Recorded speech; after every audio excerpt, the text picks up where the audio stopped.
Welcome to War Bios, the podcast where we delve into the lives of history's most fascinating military leaders.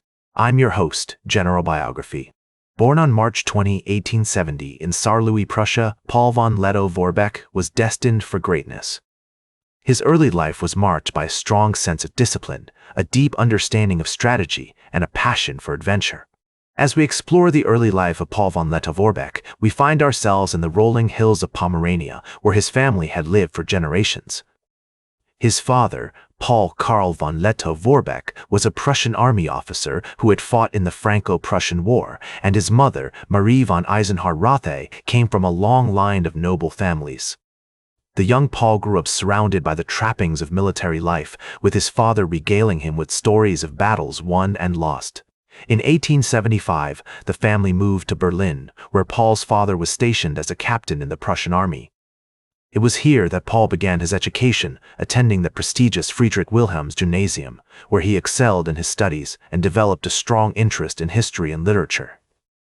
His parents encouraged his curiosity, providing him with books on military history and strategy, which he devoured eagerly. As Paul grew older, his interest in the military only deepened. In 1888, at the age of 18, he enrolled in the military academy in Berlin, where he underwent rigorous training in tactics, strategy, and leadership.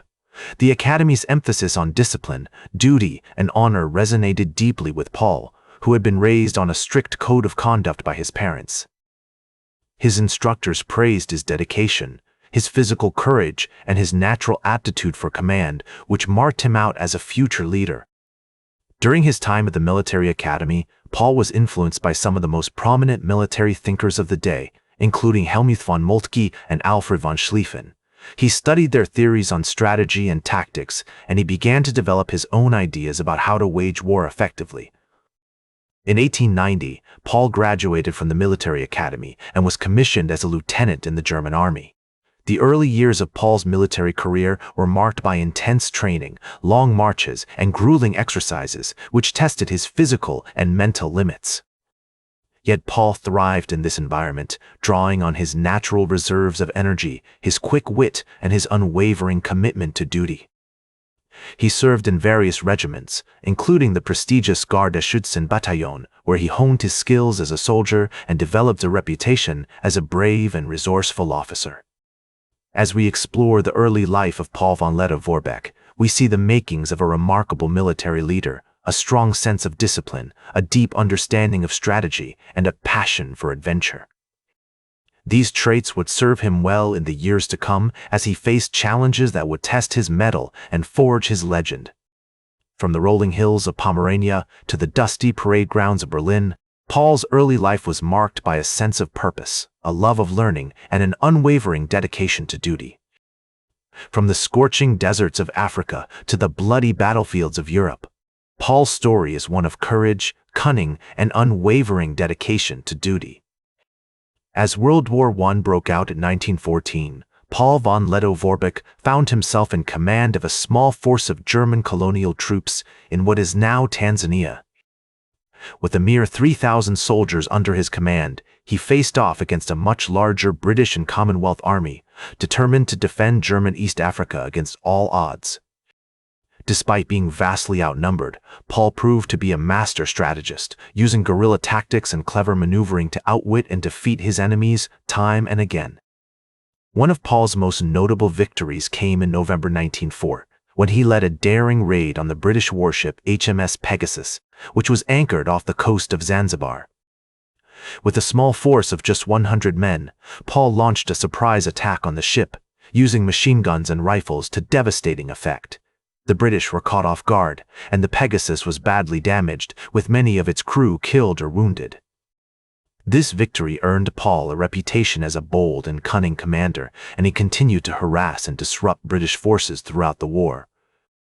He led his men on long marches through the scorching deserts and jungles of Africa, using hit-and-run tactics to attack British supply lines and communication networks.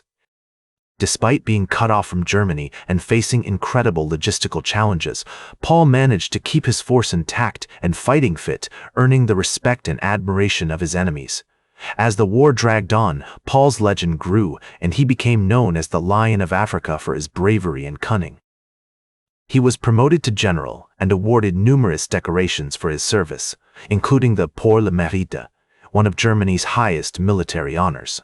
Despite being vastly outnumbered and outgunned, Paul refused to surrender, and he continued to fight on until the very end of the war.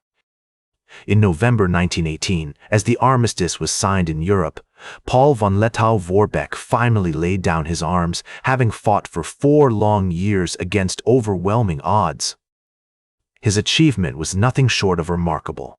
With a tiny force of just 3,000 men, he had tied down tens of thousands of British and Commonwealth troops, preventing them from being deployed to other fronts. His strong sense of discipline, his deep understanding of strategy, and his passion for adventure all served him well in the heat of battle. From the rolling hills of Pomerania to the dusty parade grounds of Berlin, Paul's early life had prepared him for the challenges he would face as a military commander. After the war, Paul returned to Germany, where he was hailed as a hero and a symbol of German resistance against the Allied powers. He was promoted to the rank of General of Infantry and awarded numerous decorations for his service, including the Pour le Mérite, one of Germany's highest military honors. However, Paul's experiences during the war had also left him with a deep sense of disillusionment and frustration, particularly with regards to the Treaty of Versailles, which he saw as a betrayal of Germany's interests. In the aftermath of the war, Paul became increasingly involved in politics, joining the German National People's Party and serving as a member of the Reichstag from 1924 to 1928. He was an outspoken critic of the Weimar Republic and its government, which he saw as weak and ineffective in defending Germany's interests.